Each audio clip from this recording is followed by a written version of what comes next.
আল্লাহর কোরআন গ্রহণ করে নেন। যদি আল্লাহর কোরআন গ্রহণ করেন,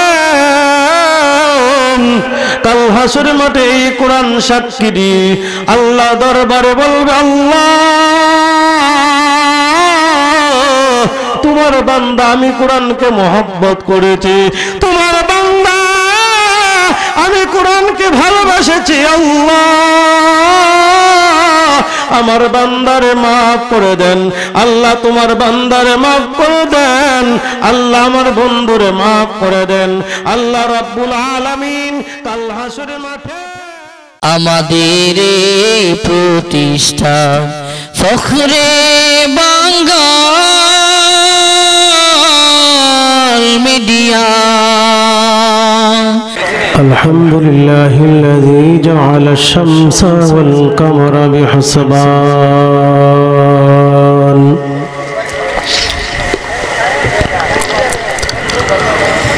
والنجم والشجر يسجدان وفضل زمانا على زمان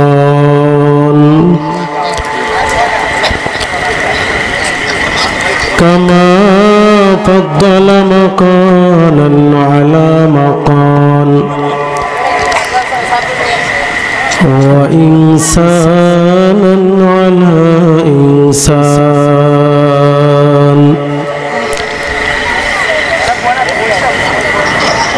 ونشهد أن لا إله إلا الله وحده لا شريك له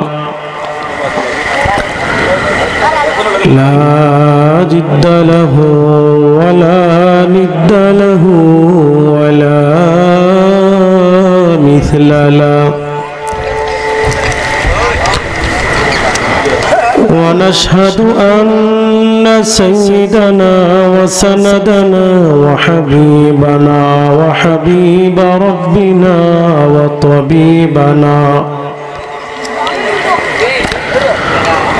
وطبيب قلوبنا ومولانا محمدا عبده ورسوله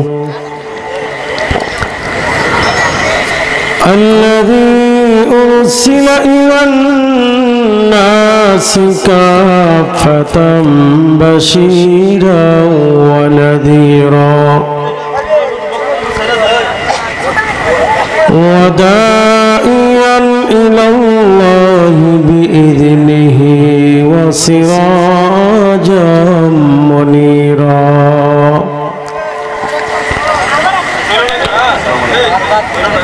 أما بعد فقد قال الله تعالى في كلامه المجيد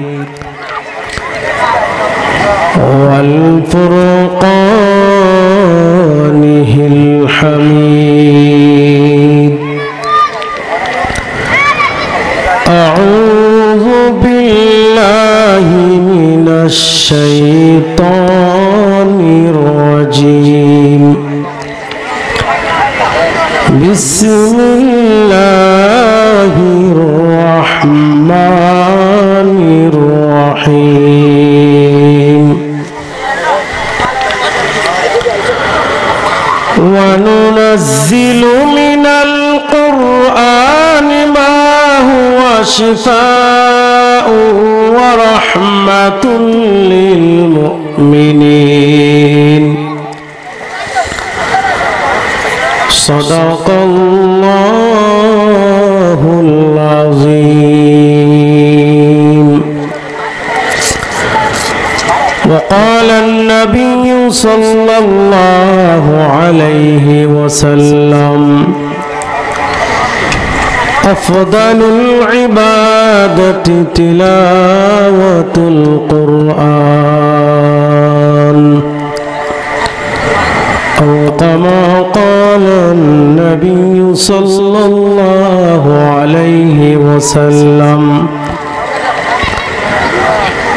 صلى الله على سيدنا ومولانا محمد وعلى آله وأصحابه وبارك وسلم صلى الله على سيدنا ومولانا محمد وعلى آله وأصحابه وبارك وسلم محمد में करो कुफ्र को मिटाया कुफ्र को मिटा कर सदाक़त बताया बलगल उला बिकमालिही कशफत जा बिजमालिही हसनत जमीउ खसालिही सल्लु अलैहि व आलिही रहे मेरे मस्कन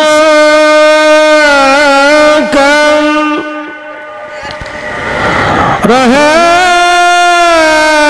मेरे मस्कन हवालिए काबा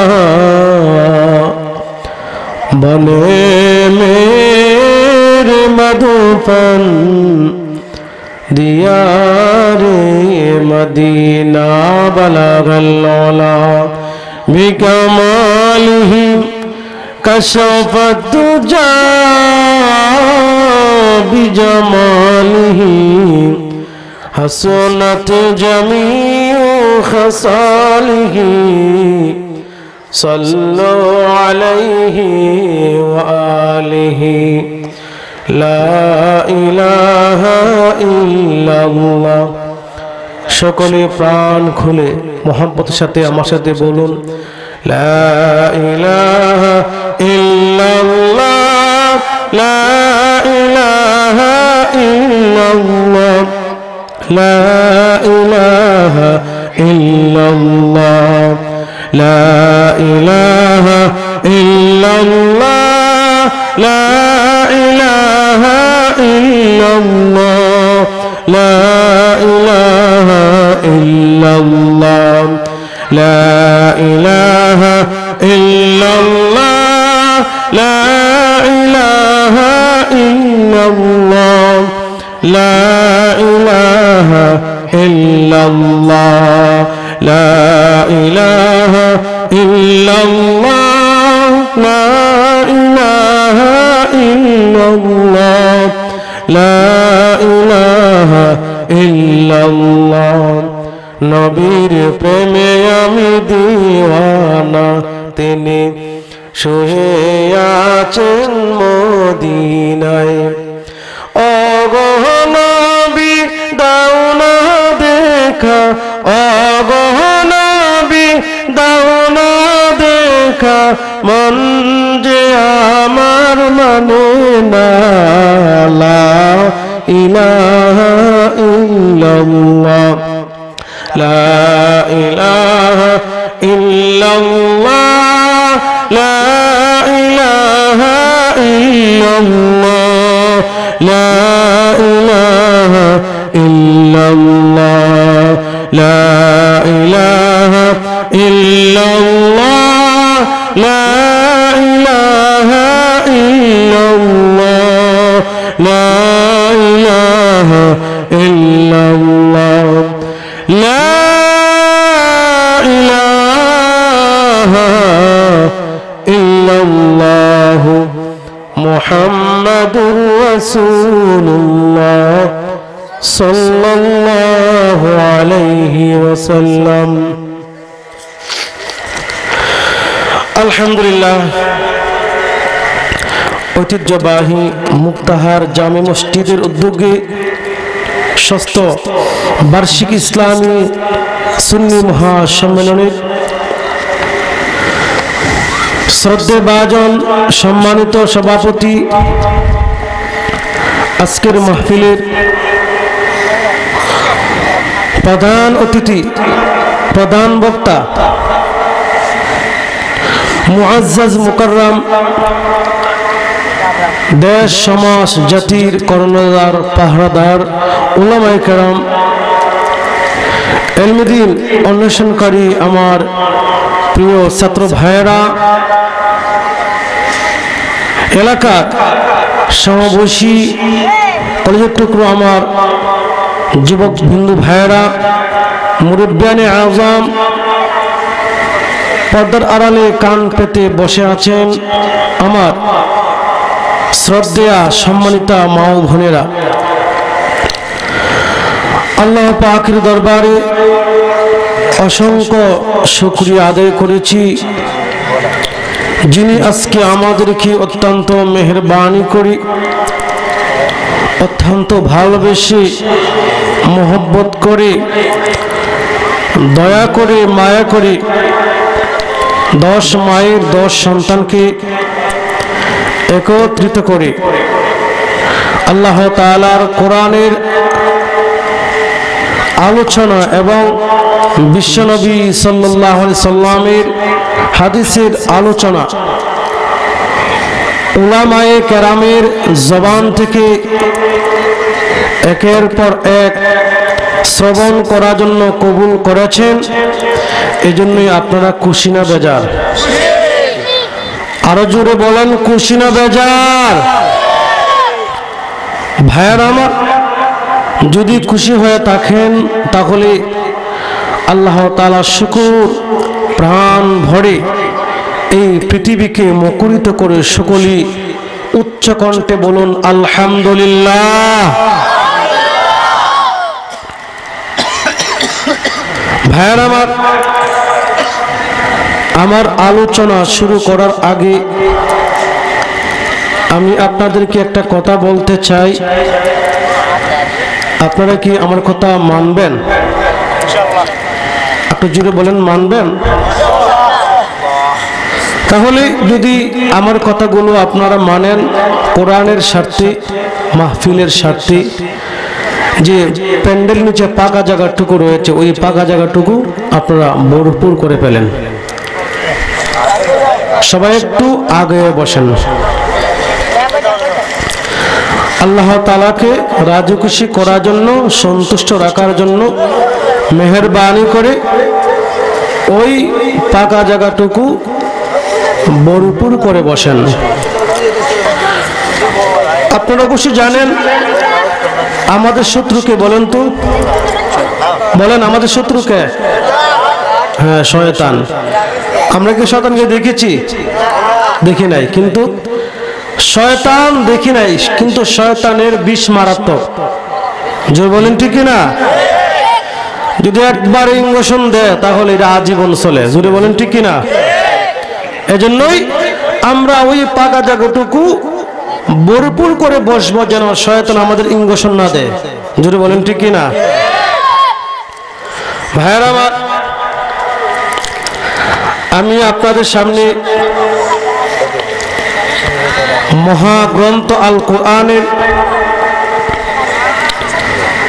সূরা বনি ইসরাইলের 82 নম্বর আয়াতের কিছু অংশ তেলাওয়াত করেছি এবং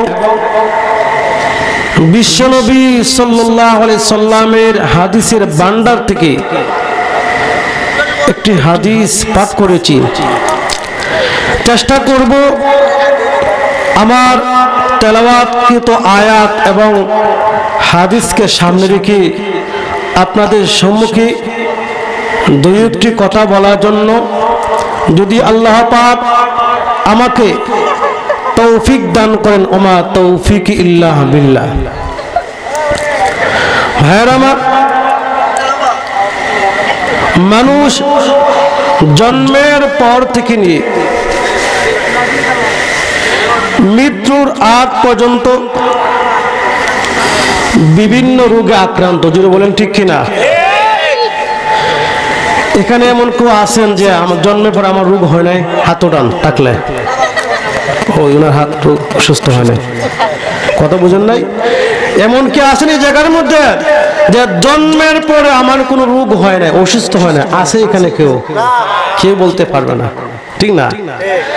তাহলে বুঝা গেল জন্মের পর থেকে নিয়ে মৃত্যুর আগ পর্যন্ত মানুষ বিভিন্ন রোগে আক্রান্ত। জুড়ে বলেন ঠিক কিনা? কেউ মানসিক রোগে আক্রান্ত, কেউ শারীরিক রোগে আক্রান্ত, কেউ ডায়াবেটিসে আক্রান্ত, কারো প্যারালাইসিস, ঠিক না? অর্থাৎ বিভিন্ন রোগে মানুষ আক্রান্ত। আবার কেউ শিরিক রোগে আক্রান্ত, আছে না এমন? আবার কেউ গান রোগে আক্রান্ত, আসেনি? আপনারা গান শুনেন না? হ্যাঁ, কেউ গান রোগে আক্রান্ত। অর্থাৎ জন্মের পর থেকে নিয়ে মৃত্যুর আগ পর্যন্ত যত রোগ আছে আমাদের শরীরের মধ্যে বাহ্যিকভাবে সব রোগের চিকিৎসা আল্লাহ তাআলা পবিত্র কোরআনে দিয়েছেন। জুড়ে বলেন সুবহানাল্লাহ।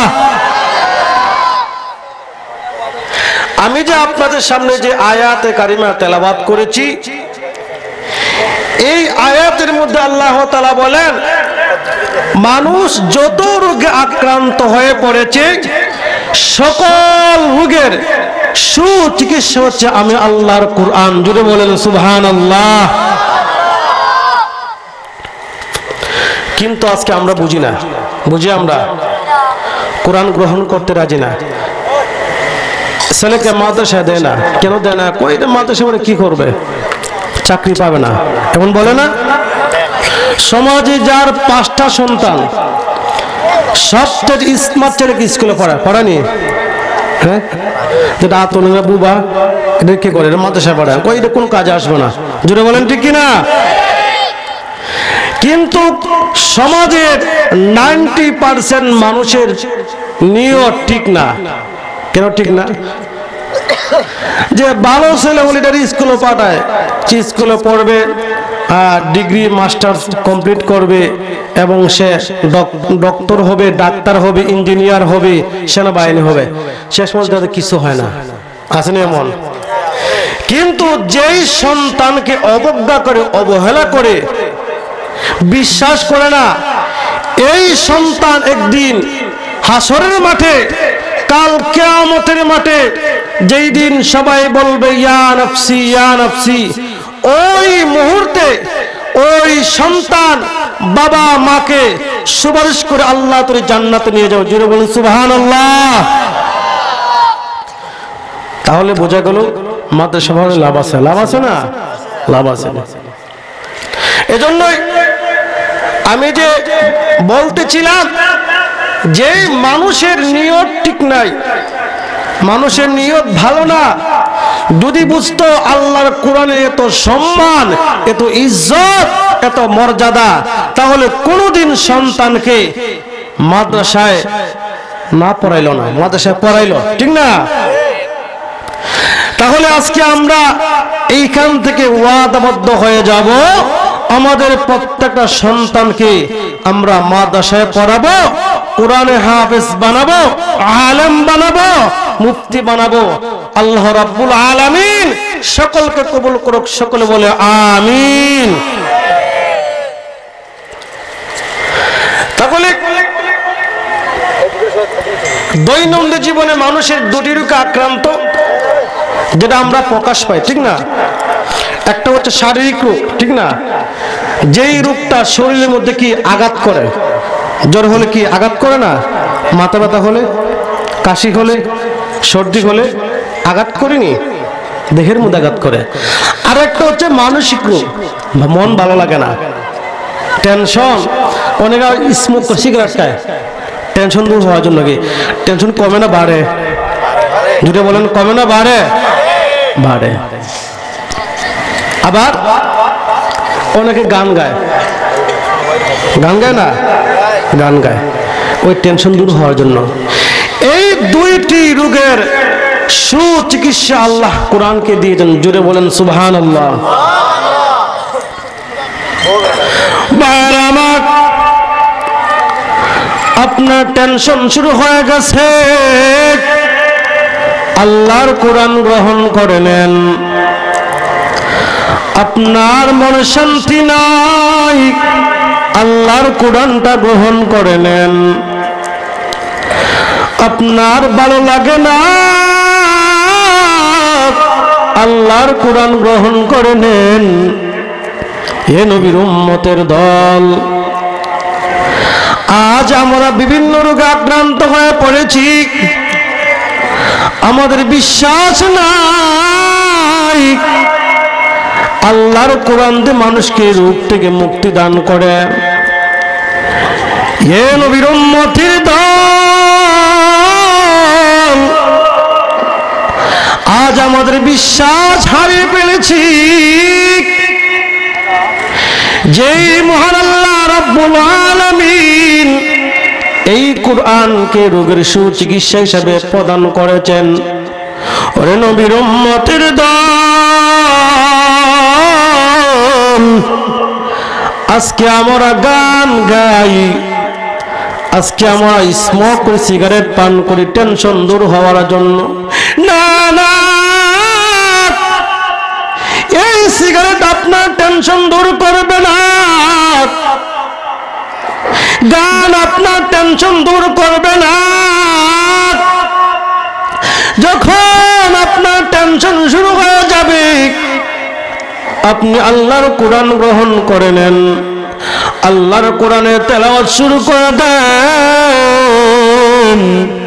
যখন থেকে আপনি আল্লাহর কোরআনের তেলাওয়াত শুরু করে দিবেন, আপনার টেনশন থাকবে না, আপনার দুর্ভাবনা থাকবে না। আমার আল্লাহ ডেকে ডেকে বলবেন, আমার বান্দা, টেনশন দূর হওয়ার জন্য আমি আল্লাহর কোরআন গ্রহণ করে নিলে, আমি আল্লাহর কোরআন তেলাওয়াত করলে, যারে যা আমি আল্লাহ রাব্বুল আলামিন তোর টেনশন জীবনের জন্য দূর করে দিলাম। ভাইরা আমার, এজন্য আল্লাহর কোরআন গ্রহণ করতে হবে, নবীর হাদিস গ্রহণ করতে হবে। ভাইরা আমার, আল্লাহর কোরআন মানুষের অন্তর পরিবর্তন করে দেয়। এক হিন্দু যুবক মুসলমান ব্যক্তিকে বলল, হে মুসলমান ভাই, তোমার কোরআনে এমন কি আছে যা আমার অন্তর পরিবর্তন করে দিবে? এবার মুসলমান ভাই আল্লাহর কোরআনের সূরা আলাম নাশরাহ লাকে যখন ওই কাফের ব্যক্তিকে পান করাইলো, ওই কাফের ব্যক্তি পান করার পরে সঙ্গে সঙ্গে মুসলমান হয়ে গেল। ভাইরা আমার, আল্লাহর কোরআন মানুষের দিল পরিবর্তন করে দেয়। আপনার আল্লাহর কোরআনের আমল করেন, আল্লাহর কোরআন গ্রহণ করে নেন। যদি আল্লাহর কোরআন গ্রহণ করেন, কাল হাসরের মাঠে এই কোরআন সাক্ষী দিয়ে আল্লাহ দরবারে বলবে, আল্লাহ তোমার বান্দা আমি কোরআনকে মহব্বত করেছি, তোমার বান্দা আমি কোরআনকে ভালোবাসেছি, আল্লাহ আমার বান্দারে মাফ করে দেন। আল্লাহ তোমার বান্দারে মাফ করে দেন, আল্লাহ আমার বন্ধুরে মাফ করে দেন। আল্লাহ রাব্বুল আলামিন কাল হাসরের মাঠে ওই কোরআনের সাক্ষী গ্রহণ করে আপনার আমাকে আল্লাহ চিরদিনের জন্য মাফ করে দিবেন।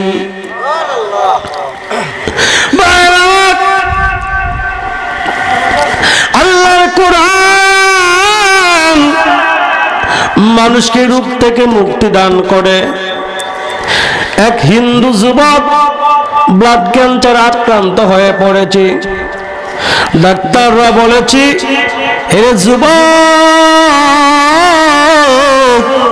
তোমার চিকিৎসা আর হবে না, অল্প দিনের মধ্যে তুমি পৃথিবীর জমিন থেকে বিদায় হয়ে যাবে।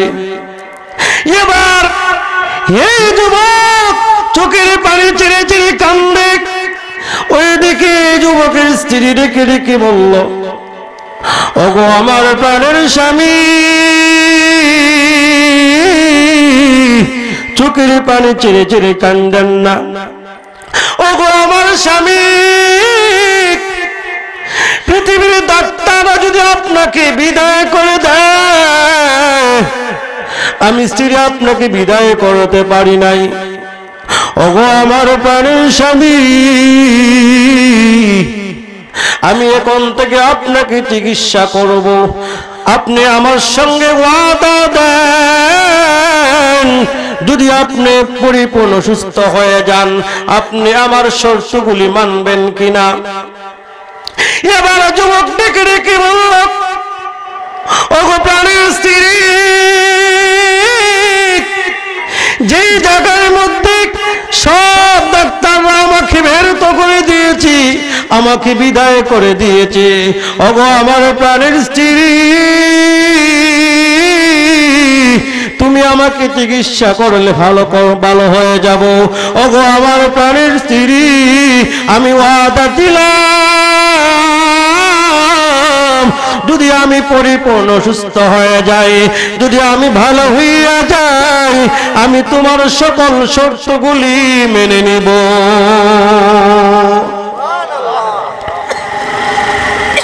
এবার ওই যুবকের স্ত্রী আল্লাহর কোরআনের একখানা সূরা লিখলো, আলাম নাশরাহ লাকা সাদরাক ওয়া ওয়াদানা আনকা উসরাক আল্লাযী আনকাদা যহরাক ওয়া রাফা'না লাকা যিকরাক فإن مع العسر يسرا إن مع العسر يسرا فإذا فرغت فانصب وإلى ربك فارغب। ওই যুবকের স্ত্রী এই সম্পূর্ণ সূরা লিখলো। সম্পূর্ণ সূরা লেখার পরে ওই পানির সাথে মিশ্রিত করে যুবককে পান করাইল। ওই যুবককে পান করার পরে ওই যুবকটা পরিপূর্ণ সুস্থ হয়ে গেল। এবার যুবকের স্ত্রী ডেকে ডেকে বলল, ও প্রাণের স্বামী, আপনার ডাক্তারের কাছে যান, গিয়ে দেখেন আপনার কি অবস্থা। এবার ওই যুবক ডাক্তারের কাছে যায়, গিয়ে দেখলো ওই যুবক যখন পরীক্ষা করলো তার শরীরে কোনো রোগ ধরা পড়ে না। এবার যুবক ডেকে ডেকে বলল, ওগো প্রাণের স্ত্রী, আমার কি মধু পান করাইলা? ওগো প্রাণের স্ত্রী, যে মধু পান করার পরে আমার শরীরটা ভালো হয়ে গেল, আমার ব্লাড ক্যান্সার ভালো হয়ে গেল। ওগো আমার প্রাণের স্ত্রী, এবার বলো তুমি আমাকে কি মধু পান করাইলা? এবার ওই যুবকের স্ত্রী দেখে দেখে বলল, ওগো আমার প্রাণের স্বামী, আগে বলুন আমার শর্তগুলি মানবেন কিনা। যদি আমার শর্তগুলি মানেন তাহলে আমি বলবো। এবার যুবক ডেকে ডেকে বলল, ওগো আমার প্রাণের স্ত্রী, যেই জায়গার মধ্যে সব ডাক্তাররা আমাকে বেরত করে দিয়েছে, ও প্রাণের স্ত্রী, তুমি আমাকে ভালো করলা। ও প্রাণের স্ত্রী, আমি ওয়াদা দিলাম, আমি কথা দিলাম, আমি তোমার সকল শর্তগুলি মেনে নিব।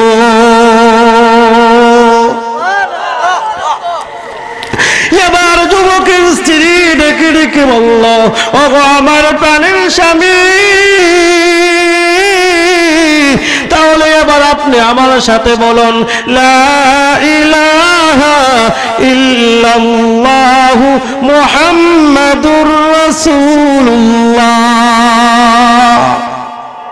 এবার যুবকের মাথা গরম হয়ে গেল। যুবক ডেকে ডেকে বলল, ও স্ত্রী, এই শব্দ কোথা থেকে আনলা? আমিও তো হিন্দু, তুমিও তো হিন্দু, কারণ হিন্দুদের মধ্যে এই শব্দ নাই। এই শব্দ কোথা থেকে আনলা বলো? এবার যুবকের স্ত্রী ডেকে ডেকে বলল, ওগো আমার প্রাণের স্বামী, আমি যখন স্কুলে পড়াতাম, স্কুলে পড়া অবস্থায় আমার এক মুসলমান বান্ধবী ছিল। ওই মুসলমান বান্ধবী সারাদিন কোরআন তেলাওয়াত শুনতো, আমিও কোরআন তেলাওয়াত শুনতাম। ও প্রাণের স্বামী, এইভাবে অনেক দিন যাবত আমি আমার মুসলমান বান্ধবীর কাছ থেকে আমি আল্লাহর কোরআন তেলাওয়াত শুনতাম। আমি আল্লাহর কোরআন শুনে শুনে অধিকাংশ আয়াত আমার মুখস্থ হয়ে গেছে। আমার বান্ধবী একদিন বলেছিল,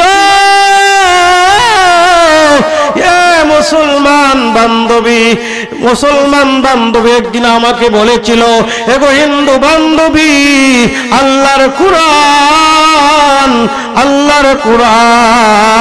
এই কোরআন হচ্ছে সকল লোকের শেফা। এজন্য আমি যখন দেখলাম সকল ডাক্তাররা আপনাকে ব্যর্থ করে দিয়েছে, সকল ডাক্তাররা আপনাকে বিদায় করে দিয়েছে, তখন আমার মনে হয়ে গেছে আমার মুসলমান বান্ধবী বলেছিল আল্লাহর কোরআন সকল রোগের শেফা। এজন্য আমি আল্লাহর কোরআনের এই সূরা লিখে আপনাকে পান করাইলাম।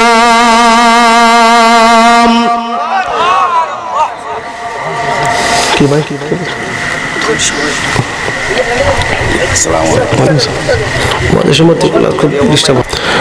লা ইলাহা ইল্লাল্লাহ, লা ইলাহা ইল্লাল্লাহ, লা ইলাহা ইল্লাল্লাহ, লা ইলাহা ইল্লাল্লাহ, লা ইলাহা ইল্লাল্লাহ, লা ইলাহা ইল্লাল্লাহ, লা ইলাহা ইল্লাল্লাহ, লা ইলাহা ইল্লাল্লাহ মুহাম্মাদুর রাসূলুল্লাহ সাল্লাল্লাহু আলাইহি ওয়াসাল্লাম।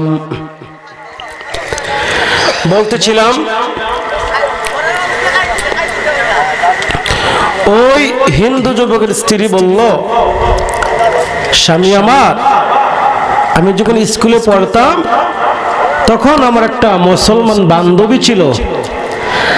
আমি স্কুলের ফাঁকে প্রত্যেক দিন তাদের বাসায় যাইতাম এবং তার কাছ থেকে কোরআন তেলাওয়াত শুনতাম।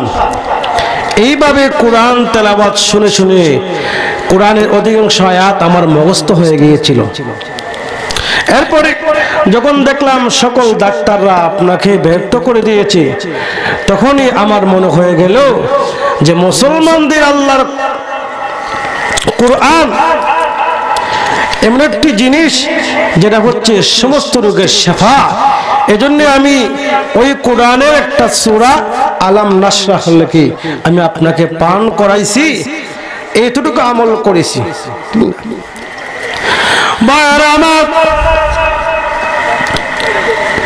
এবার যুবক দেখে রেখে বলল, ও আমার প্রাণের স্ত্রী, যেই জায়গার মধ্যে সকল ডাক্তার আমাকে ভালো করতে পারল না, সকল ডাক্তার আমাকে বিদায় করে দিয়েছে, ও প্রাণের স্ত্রী, আমাকে কোরআনের বিনিময়ে ভালো করলায়।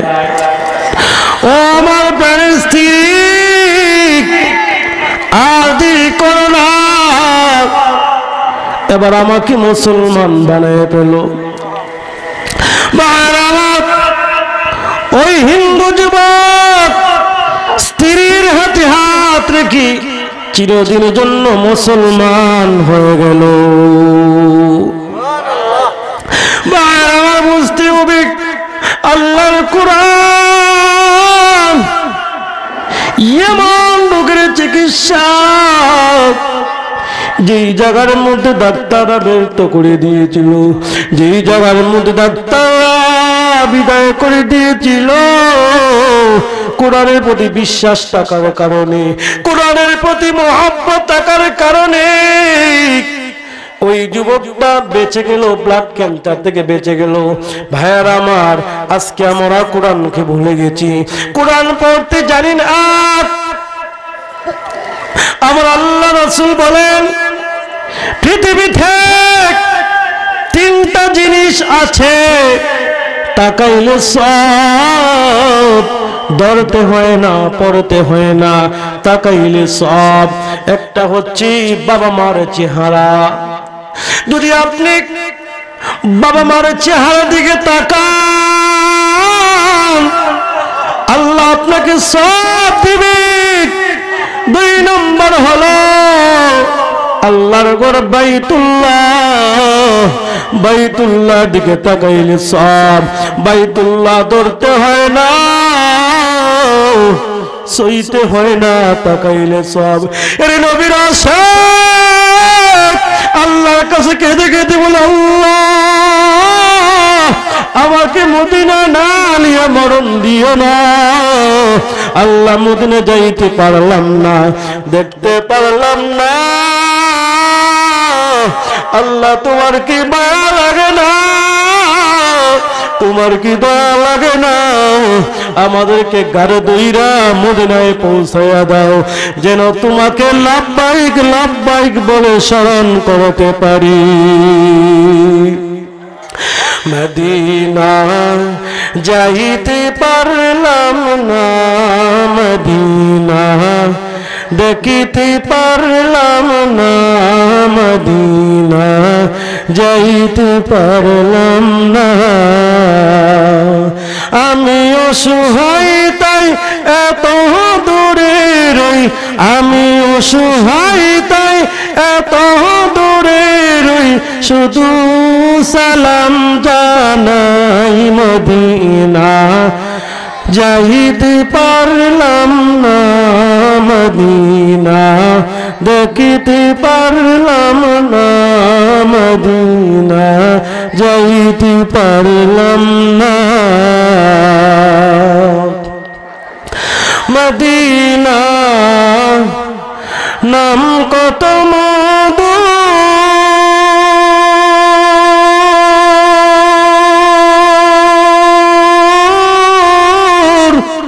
মদিনা আর যে কত দূর।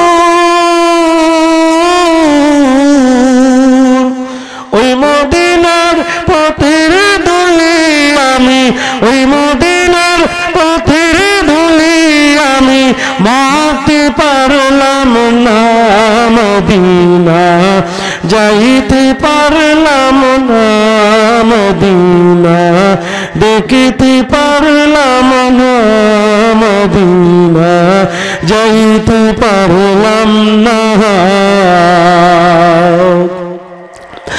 মদিনা নাম কত সুন্দর,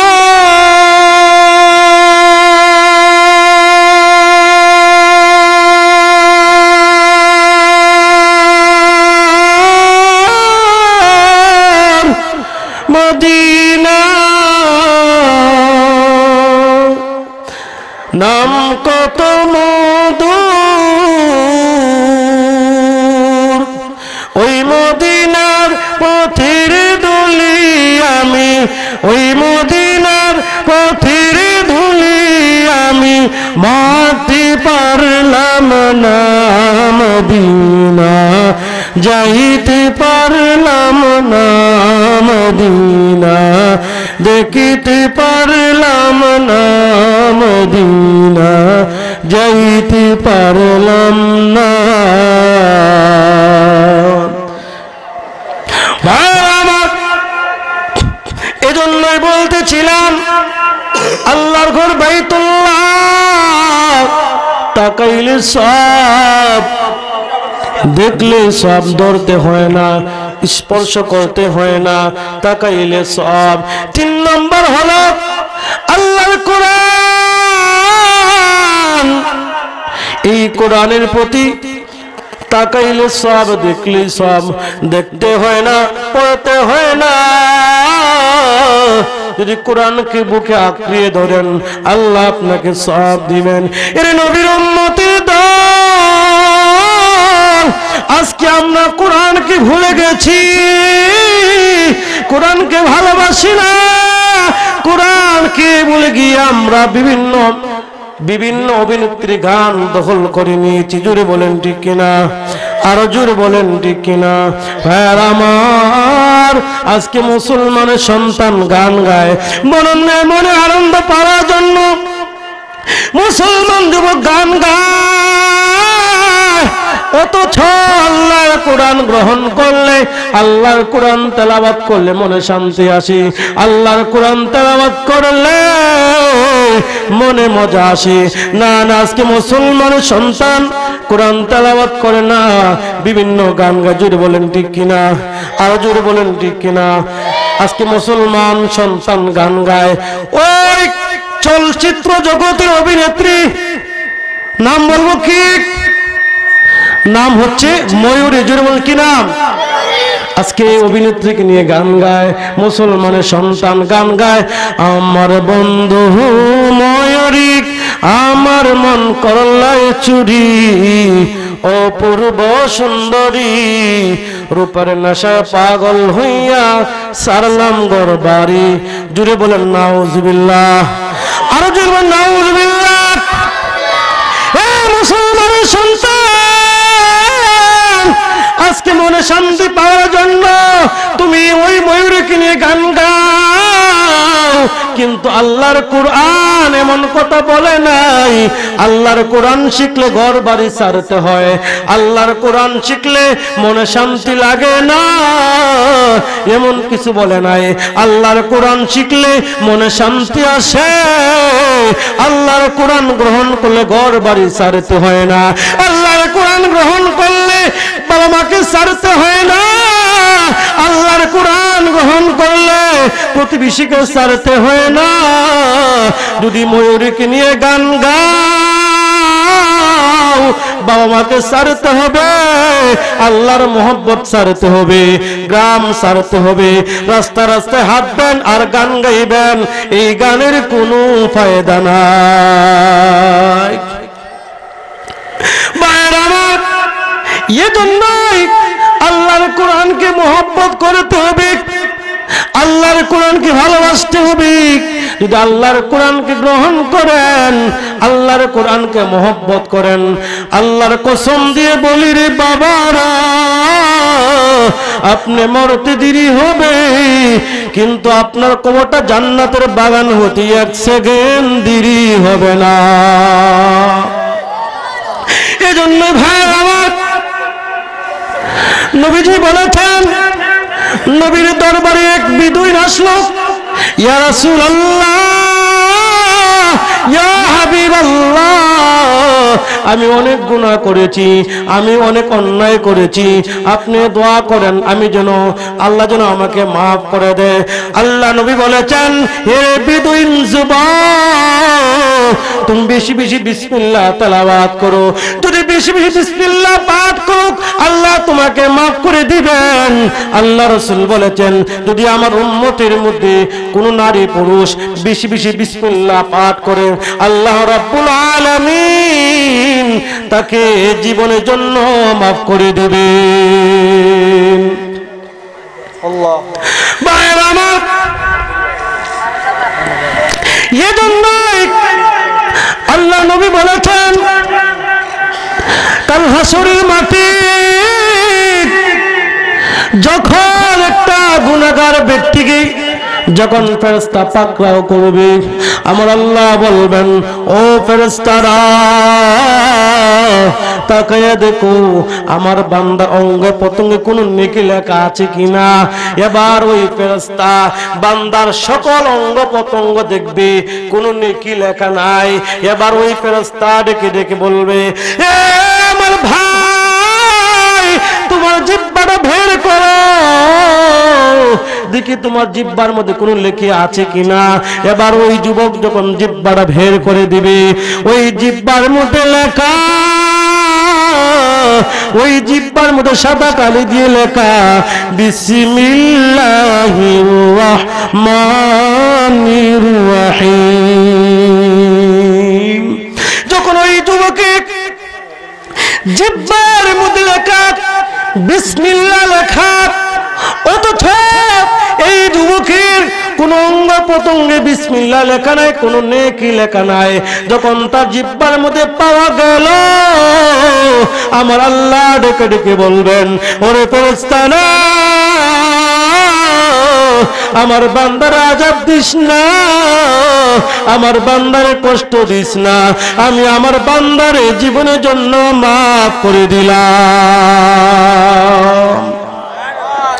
এজন্যই ভাইরা আমার আল্লাহর কোরআন গ্রহণ করতে হবে, আল্লাহর কোরআনের সাথে আমার জীবন সম্পৃক্ত করতে হবে, আল্লাহর কোরআনের সাথে আমার জীবন সাজাতে হবে। যদি আমরা আল্লাহর কোরআনের সাথে আমার জীবন সাজিয়ে তুলি আল্লাহ রাব্বুল আলামিন বলবেন এরে আমার বান্দা দুনিয়ার জমি টিভি দেখো নাই, সিনেমা দেখো নাই, গান শোনো নাই, নাচ দেখো নাই, এ আমার বান্দা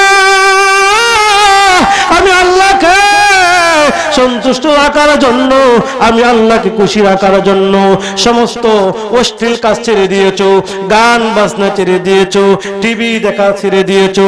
এরে আমার বান্দা আমি আল্লাহ সন্তুষ্ট হয়ে গেলাম, আমি আল্লাহ সন্তুষ্ট হইয়া তোমাকে চিরজীবনের জন্য মাফ করে দিলাম। এরে যুবক ভাই আমার এজন্য গুনাহ থেকে বাঁচতে হলে আমরা কোরআন গ্রহণ করতে হবে। যদি আমরা কোরআন গ্রহণ করে নেই আল্লাহ আমাদেরকে ভালো করে দিবেন, আল্লাহ আমাদের মন সুস্থ করে দিবেন। আস্তে দেখা যায় যুবকরা গান গায়, যুবকরা কানের মধ্যে ইয়ারফোন দিয়ে গান শুনে, কোরআন শুনে না। কোরআন শুনতে হবে, কোরআন যদি শুনেন কাল হাসরের মাঠে কোরআন আপনার জন্য সুপারিশ করবে। যদি কোরআন না শুনেন, কোরআন গ্রহণ না করেন, এই কোরআন আপনাকে সুপারিশ করবে না, এই কোরআন আপনাকে হাসরের মাঠে সুপারিশ করবে না। ভাইরা আমার আজকে আমরা সন্তানকে কোরআন শিক্ষা দেই নাই, আজকে সন্তানকে আলেম বানাই নাই। সন্তানকে কেন আলেম বানাইবেন? সন্তানকে কেন আলেমা বানাইবেন? মেয়েটাকে কেন আলেমা বানাইবেন? ছেলেকে কেন আলেম বানাইবেন? মেয়েকে কেন হাফেজা বানাইবেন? ছেলেকে কেন হাফেজ বানাইবেন? কারণটা কি? হে যুবক, হে বৃদ্ধ বাবারা আমার, যখন অর্ধ হাত উপরে সূর্য হবে, যেদিন অর্ধ হাত উপরে সূর্য হবে মাথার মগজ গলে গলে জমিনে বেয়ে বেয়ে পড়বে, সবাই বলবে ইয়া নফসি ইয়া নফসি বলে চিৎকার করে দিবে। ওই দিন এমন কতগুলি মানুষ যাদের সুন্দর চেহারা, জান্নাতে পোশাক পরিধান করা, তখন তারা বলবে আল্লাহ ওই লোকগুলি কারা? এত এত কঠিন ভয়াবহ অবস্থার মধ্যে আমরা সবাই উলঙ্গ, সবাই বলে ইয়া নফসি ইয়া নফসি। ওনাদের কত সুন্দর চেহারা, কত সুন্দর পোশাক, ওনারা কারা? আল্লাহ ডেকে ডেকে বলবেন তারা হলো দুনিয়ার আলেমের বাবা, দুনিয়ার আলেমের মা, দুনিয়া হাফিজ কোরআনের বাবা, দুনিয়ার হাফিজ কোরআনের মা, সন্তানকে হাফিজ কোরআন বানাইছে, সন্তানকে আলেম বানাইছে। সন্তানকে আলেম বানানোর কারণে, সন্তানকে হাফিজ কোরআন বানানোর কারণে আল্লাহ রাব্বুল আলামিন এই কঠিন অবস্থার মধ্যে তাদেরকে এই প্রকার শান্তি দিয়েছে।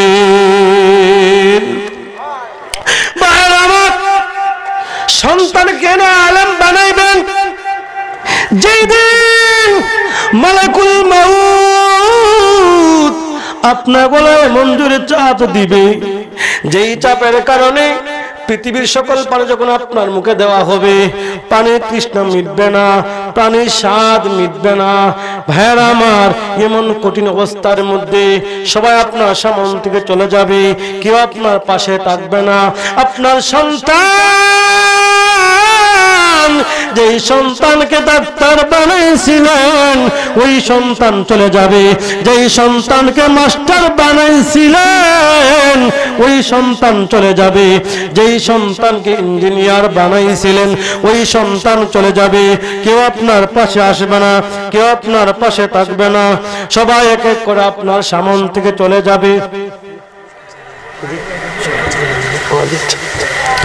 এক এক করে সবাই আপনার সামনে থেকে চলে যাবে, কেউ আপনার পাশে থাকবে না। আমার ওই দিন কঠিন অবস্থার মধ্যে আপনি যেই সন্তানকে হাফেজ বানাইছিলেন, যেই ছেলেটাকে আলেম বানাইছিলেন, যেই মেয়েটাকে আলেমা বানাইছিলেন, যেই মেয়েকে হাফেজ কোরআন বানাইছিলেন, ওই আপনার সন্তান আপনার পাশে আল্লাহর কোরআন তেলাওয়াত শুরু করে দিবে। যেই মাত্র আপনার পাশে আল্লাহর কোরআন তেলাওয়াত শুরু করে দিবে, সঙ্গে সঙ্গে আপনার কষ্ট দূর হয়ে যাবে। এজন্য ভাইয়েরা আমার, আল্লাহর কোরআন গ্রহণ করতে হবে। আল্লাহর কোরআন গ্রহণ করলে লাভটা কি? লাভটা হচ্ছে এটাই, হাসরের মাঠে এই কোরআন আমাকে সুপারিশ করে আল্লাহ তো জান্নাতে নিয়ে যাবে। এতক্ষণ যা কিছু আলোচনা করলাম, আল্লাহ পাক যেন আমাকে আপনাকে যেন আমল করার তৌফিক দান করুক। সকলে বলে আমিন। আসসালামু আলাইকুম ওয়া রাহমাতুল্লাহি ওয়া বারাকাতুহু। আলহামদুলিল্লাহ।